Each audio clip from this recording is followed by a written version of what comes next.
mic. Yeah. All I need is one mic. Yeah. All I need is one mic.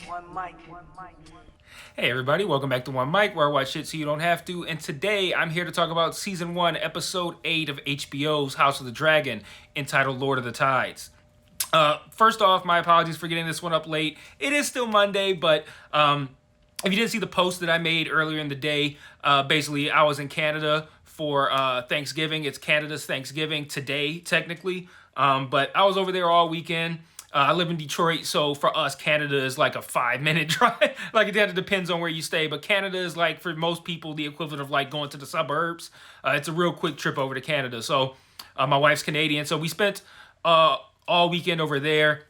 I watched the episode over there, but I didn't get back until just now, maybe like about an hour ago, and it's currently 8:15 p.m. Eastern time here in Detroit. So it's been a while since I've been home. I left like Friday afternoon, so it's been a while, but that's why this video is getting up late. But I did want to make sure I hurried up and got this one out here because, man, what a fucking episode, right? So the Lord of the Tides title, sometimes you have to think about the titles a little bit. This time, not so much. It revolves around the whole purpose of this episode, really, to determine the next heir to Driftmark. And that's kind of what drives a lot of the action in this episode. But before I get into that, I want to quickly mention, if you guys didn't see it, I have a video for Tales from the Loop, which is an Amazon show. This is a Prime request. This is a Patreon request. So the individual, Brett Factual, who requested it, they subscribe at the $10 tier of the Patreon, and that allows you to make requests like that, where you can request a TV show or a movie, and I watch and review it. So if that's something that would interest you guys, there's a number of other things that come with the $10 package, and there's a lot of great shit from the early ones as well. So if any of that interests you, go check out the Patreon. But real quick, I'm going to shout out my patrons: Delvin Cox, Brett Factual, Dez, Justin Smith-Williams, Brian Turner, Dancing Lights, and Margaret Moffett. So now let's get into this episode, man. Like I said, what a great episode. And what I love about this episode, I think the most, is that in addition to just providing a lot of information, a lot of which was in the subtext, by the way, like I'm going to talk about a scene specifically where all of the shit that matters in that scene, none of it is actually spoken.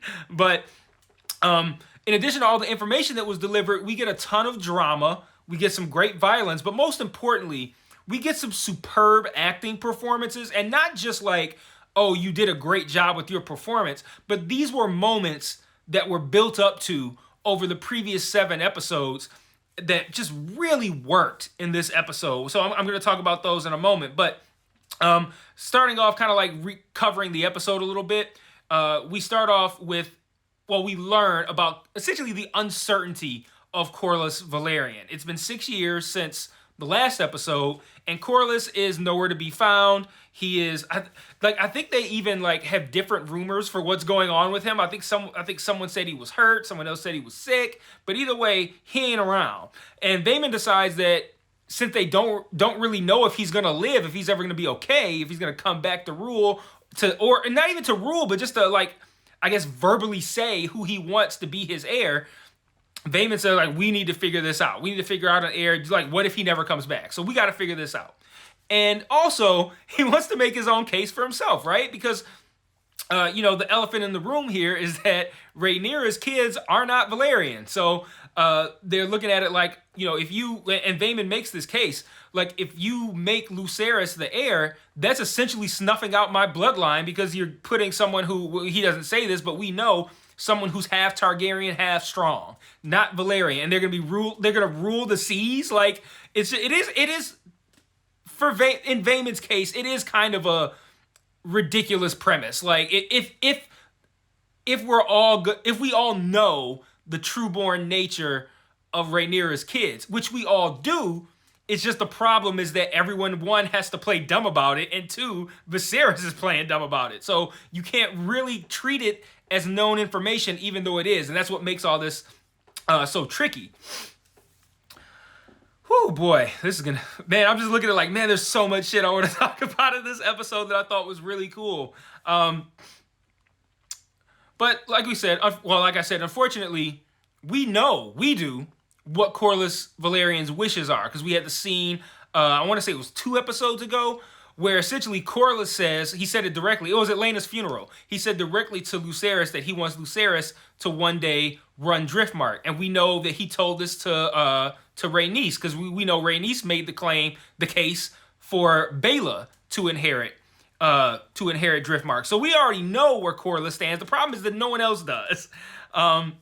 So this set of circumstances kind of builds up to where this episode ends, which is kind of like a meeting to essentially decide, kind of like the one that happened before the start of the show that was meant to decide who was going to sit the Iron Throne, Rhaenys or Viserys. We now have another meeting to decide who's going to become the heir to Driftmark.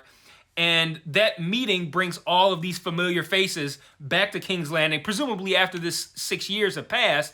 And that's how we end up kind of like stirring up that pot, bringing back all that negative energy and things going to shit. So of note, upon arriving at King's Landing, I think is how much influence Alicent has exhibited over the nature of King's Landing over this 6 years that everyone's been gone and Viserys has been getting worse health-wise. You know, gone are all the decorations and shit that Viserys had, replaced with like religious shit, 7-pointed stars, all that kind of stuff that is important to Alicent.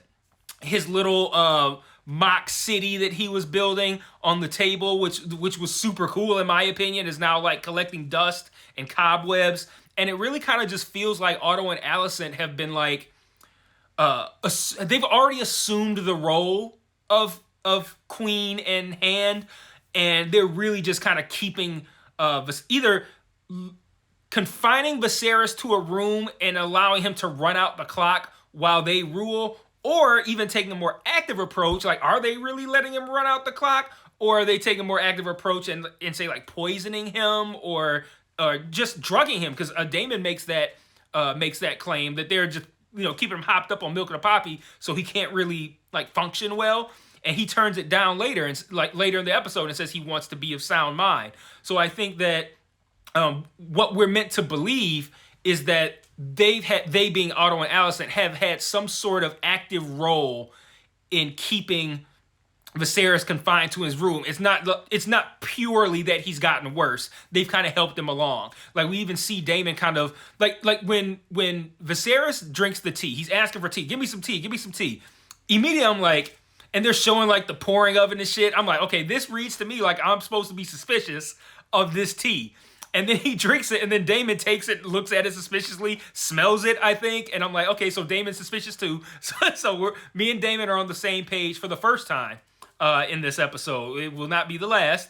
And yeah, I'm curious though if Alicent, and I would believe either one of these chain of events. Like I feel like the show is built enough to support either one of these, but I wonder if Alicent is taking a more active role in this, because I'm pretty sure he's at least being drugged, like milk of the poppy. But the thing is, like, if Daemon smelled that cup and he smelled, say, milk of the poppy, why would he be suspicious of that? His brother's in pain. So, but he seems suspicious about it, but maybe he was just suspicious, like, let me make sure this isn't poisoned, and smelled it.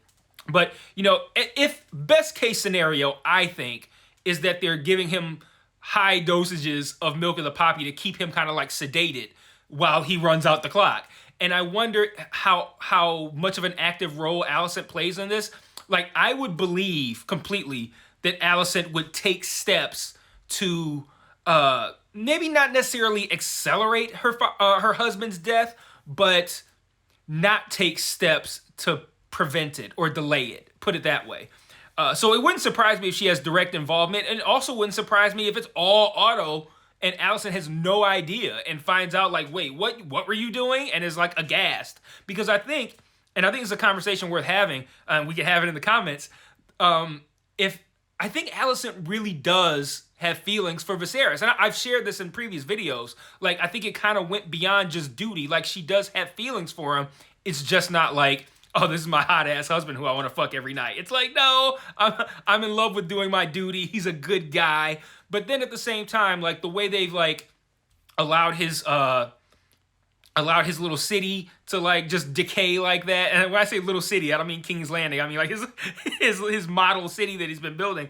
How they've allowed that to go to shit. And it just doesn't feel like they have too much interest in keeping him around. You know, they've already moved him out. Like, you know, King's Landing looks completely different now. But yeah, I think that's an interesting thing to discuss in the comments. Alicent's knowledge. Well, one, do you believe that they took an active role in either accelerating or at the very least not doing anything to delay Viserys' death? That's number one. Number two, do you think Alicent has involvement in that? And number three, do you think that she actually loves Viserys, or do you think it's more just like, she was doing her duty, but when it comes time to take him out, she don't give a fuck. She's fine with it. I lean toward no on that one. So there's an interesting scene here that I want to talk about briefly, but it's the scene that I talked about where a lot of what's the facts of the situation are never actually spoken. We are just left to connect the dots here. And there's a scene where this woman comes in, this girl, she's crying to Alicent, being apologetic as if she did something wrong, and Alicent's about to kill her for it. And she says, you know, I was doing something, and before I knew, the young prince was there, and I don't know what happened. And it's like, okay. And then Alicent's like, oh, I understand, I believe you, but what will people think? It'd be crazy. You know, we can't let that happen. So, hey, servant girl, bring her something to drink. And then she gives her, here's some money for your troubles. Drink this, and we are good to go. And nothing is said in there about a rape or an abortion. And those two things are both what was being discussed in that room, was that Aegon raped that girl. And mind you, we find out in this episode, which even if we didn't find it out, we could have deduced it based on the comment in the previous episode. Aegon is now married to his sister Helena. So not only is he out here raping people, he's also cheating on his wife while he's doing it, impregnating these women, and presumably this girl was just given the same abortion tea that Viserys gave to Rhaenyra however many episodes ago that was. So like, I don't want anybody to think like I'm not trying to speak from a place of authority here, but I don't want anybody to think that like, you know, they killed this girl, which I don't think that was the case. I believe she was just given abortion tea, the same abortion juice that was given to Rhaenyra. So Rhaenyra offers to marry her two boys to Laena's two daughters if Rhaenys backs Luke's claim. These are a lot of names here. Backs Luke's claim for becoming the heir to Driftmark. And Rhaenys seems not too keen to this idea. And I think, I'll talk about it later, but I think there's a moment, I think, where the shift happens. Like, I think that, spoiler alert, whatever. I think that when Rhaenys initially kind of rejected this deal, she meant it. And it was Viserys showing up in the throne room that caused her to shift her support to Luke. But we'll talk about that scene in a little bit. And I also want to point out, that's now two great marriage proposals from Rhaenyra. Like, that was a great one. The one that she offered to Alicent was a great one. And say what you will about Rhaenyra, if you're Team Green and you're like, fuck Rhaenyra, say what you will about Rhaenyra. Those are such great marriage proposals that they are the equivalent of a let's squash our beef and shake hands kind of situation. And Rhaenys accuses her of having Laenor killed, which we know, one, she is involved, but two, he's not dead. She just denies everything. But I hope that comes back around a little bit later. We learn also that now Rhaenyra and Daemon have two kids. Aegon, named after Aegon the Conqueror, and now he is now the third. He will be Aegon III of his name. I believe there was another Targaryen that had an Aegon that died, so I don't know if that one would count as the third or whatever, but at least within the show, we have the existence of Aegon the Conqueror, who we all know, and then Aegon, who is Viserys' firstborn son, and now this Aegon, named after Aegon the Conqueror, who is Rhaenyra's firstborn son, trueborn firstborn son, and the other kid is named Viserys after our Viserys. So now that everyone is at Driftmark, things are starting to get kind of intense, and Rhaenyra visits Viserys and essentially asks him to speak up and back her claim. And she does this twice, I believe. And it gets through to him because we eventually arrive at this great scene in the throne room. And first Vaemond makes his case. And like I said, I think I said at the top, it's a good case, you know.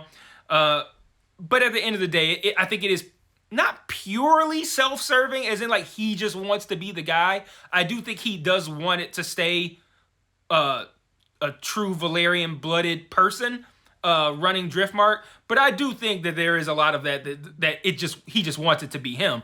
But he makes a good case. Then Rhaenyra starts to be like, man, this shit is so fucking stupid. And then as soon as she starts to go off, the doors open and Viserys comes in here. And this is when the episode really takes off. I mean, the physical acting alone from Viserys here at the start of this scene, the walk to the stairs. Just the walk to the stairs is great, right? And the mask, the gold mask covering half his face, the hunched over, the cane, just seeing him walk after having seen all the shit earlier in the episode, like, you know, when he was all frail and he's getting like cleaned up and you know, just seeing just how terrible he looks, to see him like mustering up the energy to walk, make this walk. And he starts to climb the steps, and a Kingsguard person tries to help him. I don't even know if they showed the person's face. They just had armor on. They try to help him, and he shoos them off. He's like, I got it. Don't worry, I'll be fine. And his crown falls, and he starts to pick it up, and we see another sword, a sword that's you know, on the hip, move into the frame. He's like, I said I got it. And he looks up and it's Daemon. And what a great moment / scene. Because what did I say to you guys before? I mentioned that a lot of what Daemon does, I think, is no longer, like at the beginning of the season, I thought it was strictly to antagonize his brother. But, you know, I think it was either last video or the one before that, I said that Daemon seems to be like someone who is hurt by the fact that his brother believes all of these things that have been said about him. The whole heir for a day thing, having sex with Rhaenyra. And even though he might have said the heir for a day thing, and he would have had sex with Rhaenyra if he had been able to, Viserys automatically believed it. And I feel like those things hurt him, that his brother never really had his support or even asked his say. And we see that at Laena's funeral, when Viserys is telling him, like, you can come home, and he's like, you know, what I need is, and he's like, let me calm down. And you can tell that he's hurt.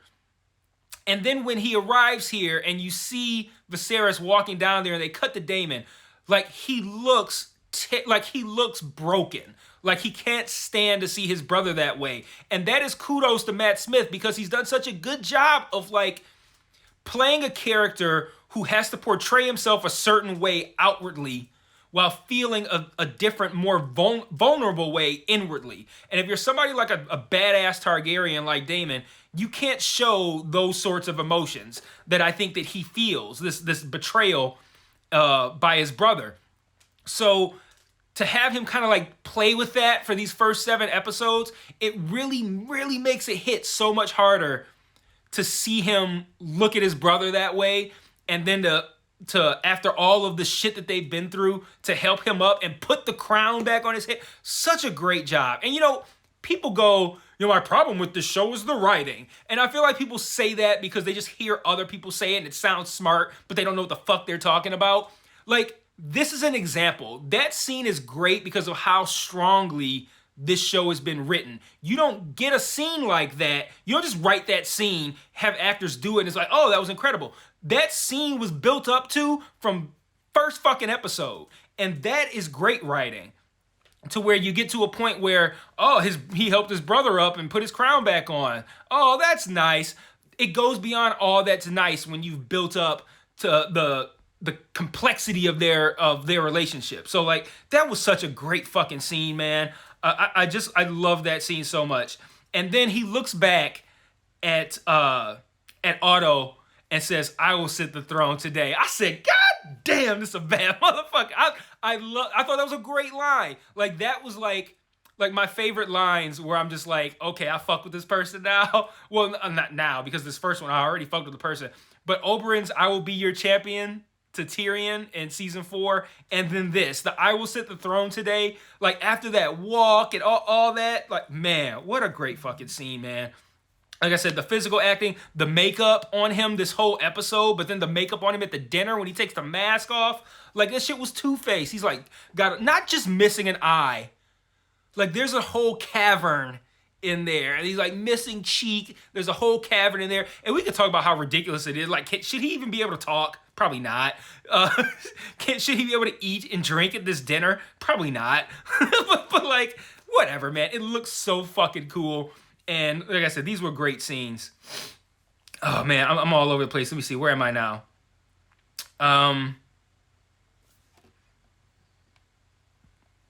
Okay, so now we're gonna get to the actual decision making here. Viserys ends up naming Luke the heir after Rhaenys backs Luke. She goes up, she backs Luke, and then honestly and truthfully says that was Corlys's wish, which it was. And then she also mentions, which is like a acceptance of the marriage proposal that Rhaenyra had stated earlier. And I think, like I mentioned earlier, I think when she said no, which she didn't say directly, but what felt like a rejection earlier was meant to be a rejection. Because she said something like, the Hightowers will strike their first blow tomorrow, or something like that. Like, she's like, basically like, the Hightowers got it, you're fucked.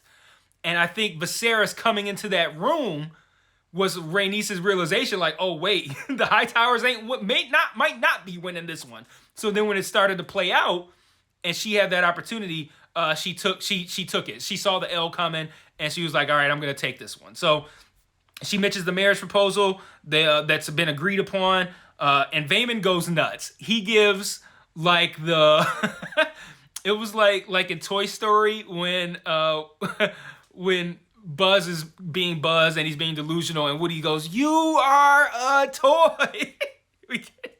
we get the R-rated version of that. Those boys are bastards. Like, man, my man was overacting like a motherfucker, man. I loved every second of it. And then, just like I said, where I was suspicious of the tea, and then Daemon was suspicious of the tea, he then turns to Rhaenyra and goes, and you are, and I go, say it. Actually, no, this is before the bastards line. He goes, those boys are, and then I go, say it. And then Daemon goes, say it.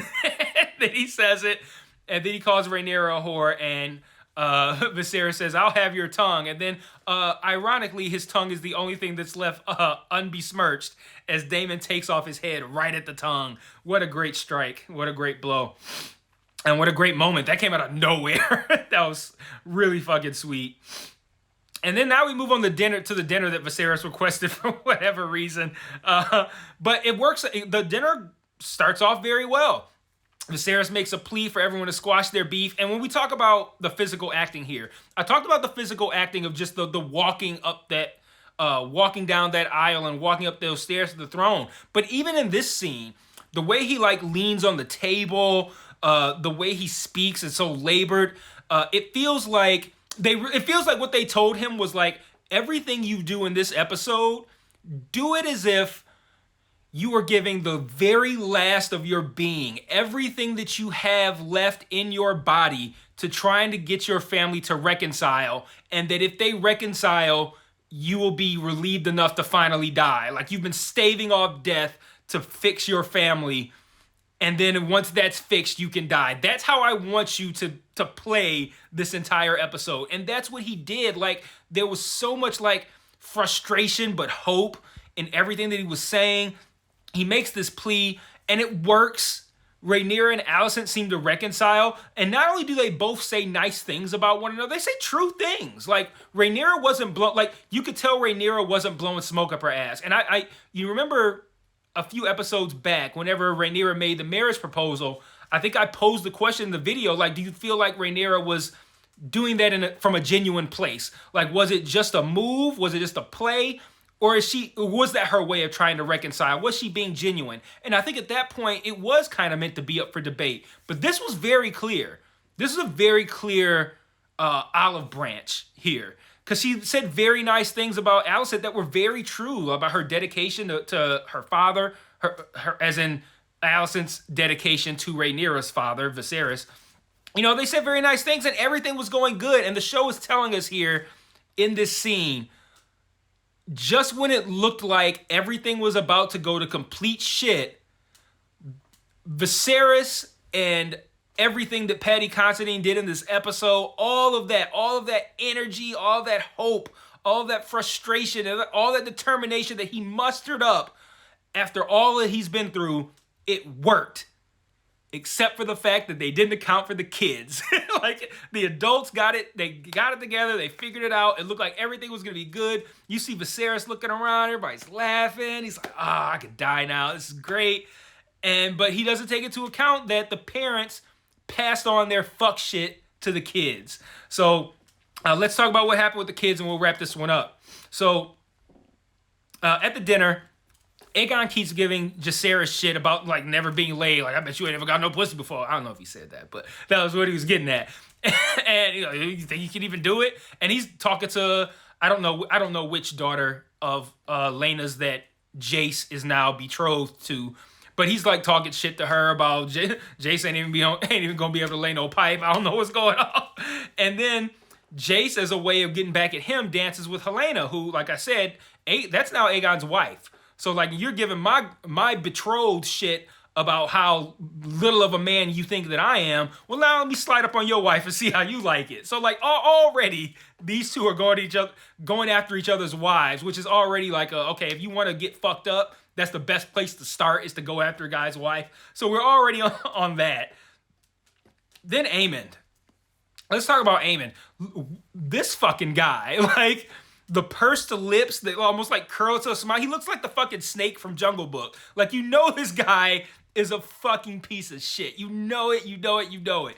We see him training with Kristen Cole in the yard, and he's good. He's not beating him, I don't think, but, like, I can't recall. No, I think he did. I don't know if he beat him, but whatever it was certainly not a drubbing by Kristen Cole by any chance. Aemond's holding his own.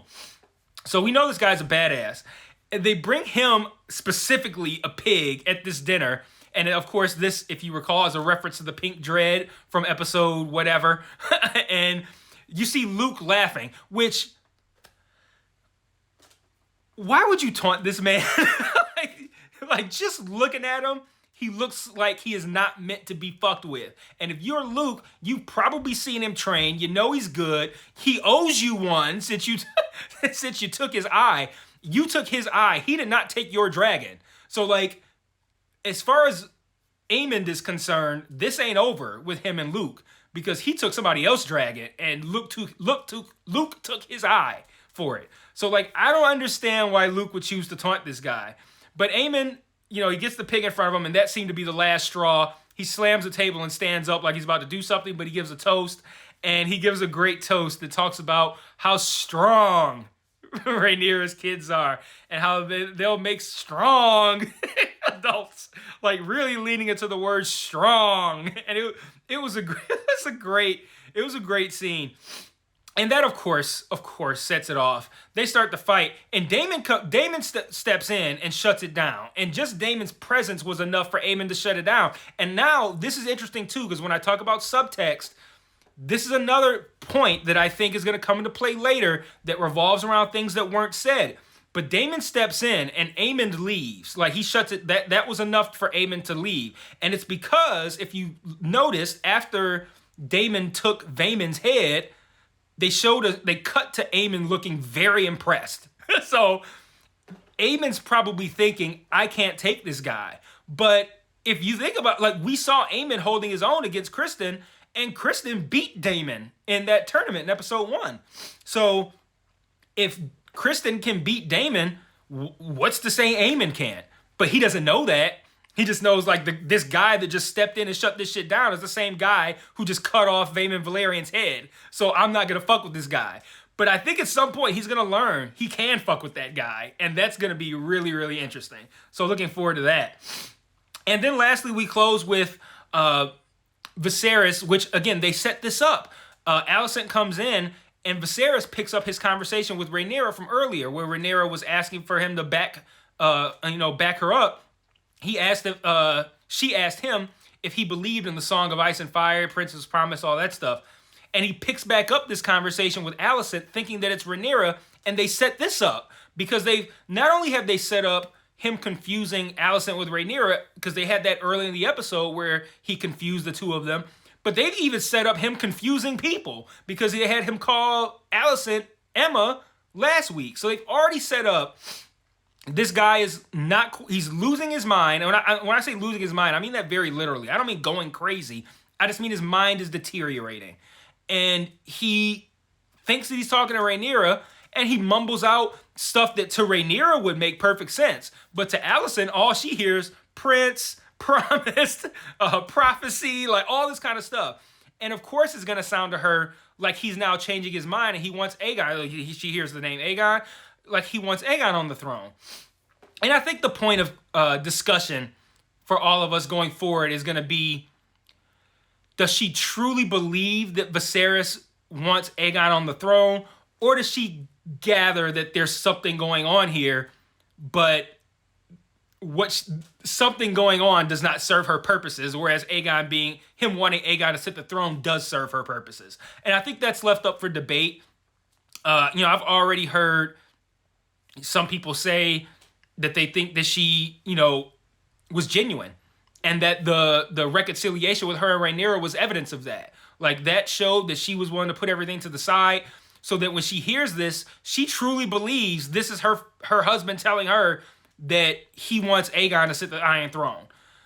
I feel like, and ultimately, I don't think this is gonna matter. I don't think this is gonna come out that in this moment she believed it or she didn't.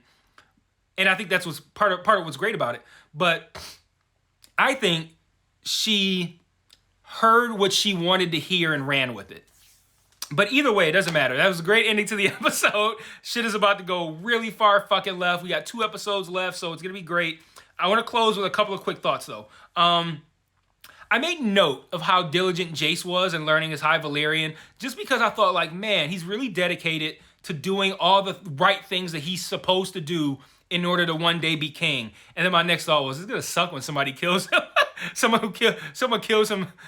Like, he's going to be a great king, and someone shitty's going to come along and kill him so they can sit the Iron Throne. Somebody like Aemon. Aemon's going to kill Jace. It's like, okay, yeah, well, Jace would have made a great king. Too bad Aemon's one-eyed piece of shit killed him. We meet some Kingsguard members who are twins. There's an interesting moment. Alicent confuses them. They're named Arik and Eric. So think it's Arryk and Erryk. Alicent couldn't tell them apart. I feel like these two are going to be important later. I don't see any other reason to have the one scene where she confuses the two of them.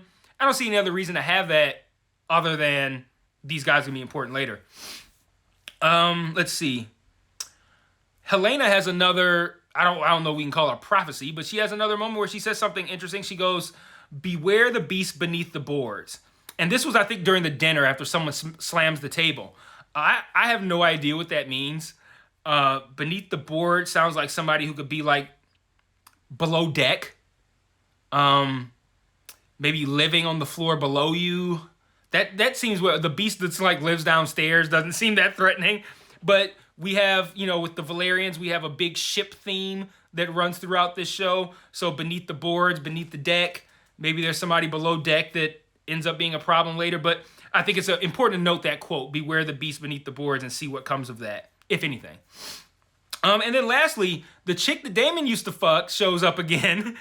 She meets with the abortion tea girl somewhere off in King's Landing. And it seems that almost like the tea girl is one of this woman's little birds, like Varys had. And it makes me wonder we've only seen the two kind of suspicious things with her. If you remember earlier in the season, the kid who tells Otto that he saw that he saw Daemon and Rhaenyra, at the whorehouse, that same kid then goes to this woman and collects a payment and leaves. And after that episode, I made note in my video, like, is this kid giving information to Otto on this woman's behalf, essentially? Or like, I don't know. I don't know what this kid's role is, but now she's got this kid who she pays him.